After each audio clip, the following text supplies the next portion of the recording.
Good morning, everyone. Solidarity, shalom. Hope everyone had a good Shabbos who celebrates. This will be the last time I speak about the topic of abuse, unless it rears its ugly head again uh, within left organizing spaces. So I've talked about the abusers. I've talked about the people who openly defend them. But what I haven't talked about really is the people who stay silent about the matter. If you're a person who witnesses abuse, whether it's verbal, physical, emotional, whatever it may be, and you do nothing, you say nothing in the defense of the person who has come out, and you do nothing and you say nothing, that means, whether you like it or not, that you approve of the abuse. If something happens and someone is victimized and you've witnessed it and you say nothing, you don't stand in support of the victim, then to the victims, that says one thing and one thing only: that you approve of abuse.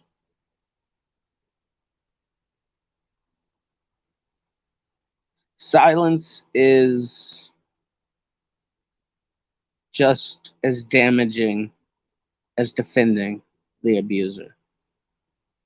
And let me tell you now, y'all, the people that I thought were my comrades, the silence from them is deafening. It's deafening.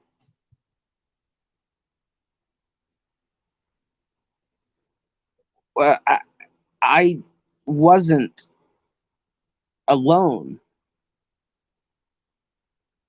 I wasn't the only person there all the times that I was verbally assaulted and abused. That's right, James. They're turning a blind eye. It's silent approval. There were other people who saw what happened to me more than once. And we know those who've defended the abuser. That's obvious. Jason and Inglesist have openly come out and defended an abuser. But all the other people involved with them who saw what happened, and this isn't just one occurrence. I keep seeing this. People coming to me saying, "Why are you starting all this drama because someone called you a cunt?" That's not what happened. Yes, the word cunt was used at me over and over and over and over and over again. But that's not you're completely missing the point. Like just being silenced through vitriolic sexist language repeatedly again and again and again.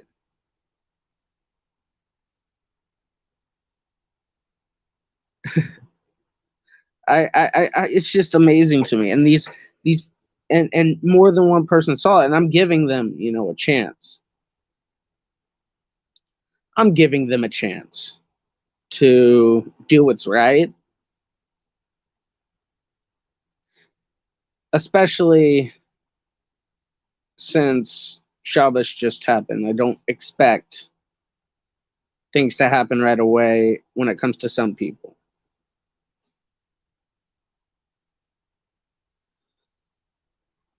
But when you just publicly keep quiet about a topic like this for the sake of civility, for the sake of friendship,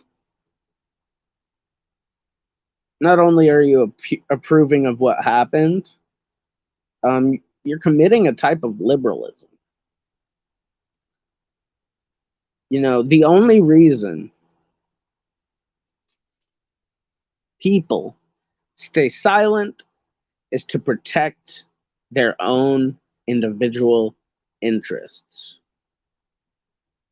because it makes them uncomfortable to confront a friend.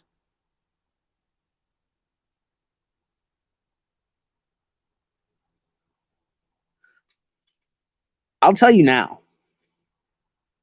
I will alienate every single friend in my life if it means protecting one person from abuse, if it means helping them get their message across, defending them in their time of need.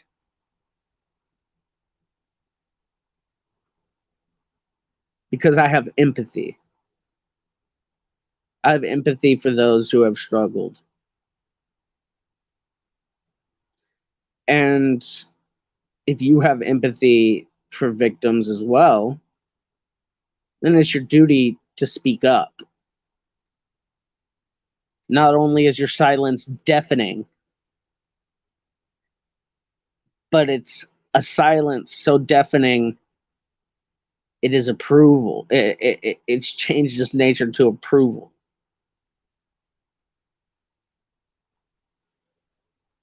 As James said, they're turning a blind eye. Out of sight, out of mind.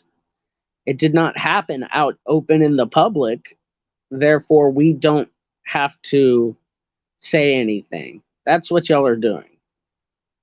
You don't care, actually, about victims of abuse. You don't care about oppressed strata of society. You care about preserving your individual relationships, reputation, and friendships. You have no interest in justice. You have no interest in it's anti-human. It's anti it's anti I mean it's anti it's anti-human, it's anti-communist, it's liberalism, it's pessimism, it's like a misanthropic worldview.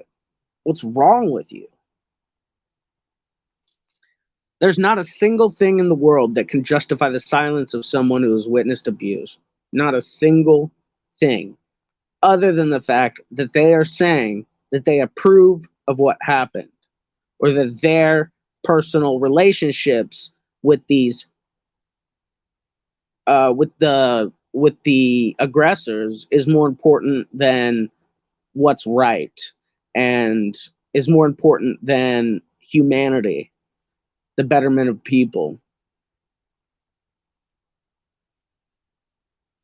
So long we have been ignored, and people have kept silent about what has happened to us. So when we speak up, uh, let me tell you some of the things that have happened to me since I've spoken up about this abuse. I've been called a snowflake. I said I'm just starting drama. I've been told I don't understand the situation.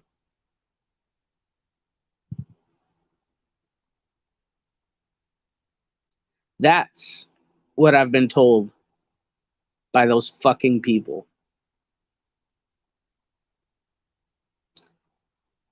And it hurts. It does. It fucking stings. Especially when you thought that these people were supposedly comrades and they call themselves a family. Your silence is deafening. Your silence is approval.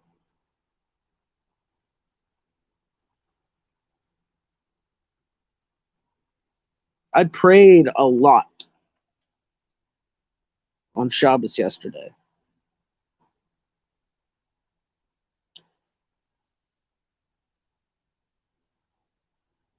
I've spoke with Jewish sisters before Shabbos.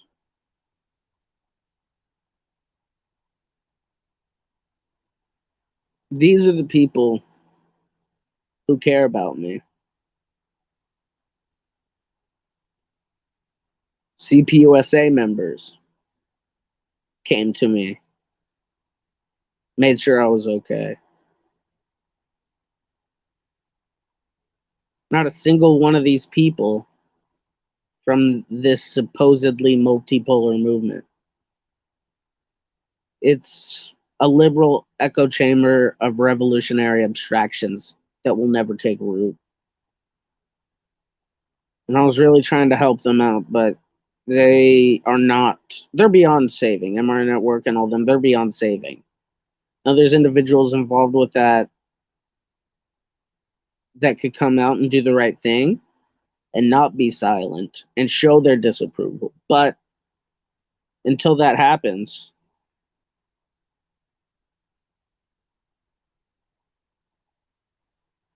I was on Scott Gov's scheme for the protection of vulnerable adults. Silence is God's gift to abusers. Absolutely. Silence is God's gift to abusers. I'm going to remind this to Comrade Net.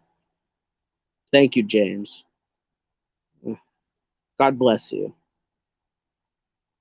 And God bless all of my subscribers, friends, and comrades who've come to me in support. God bless you so much. I love y'all.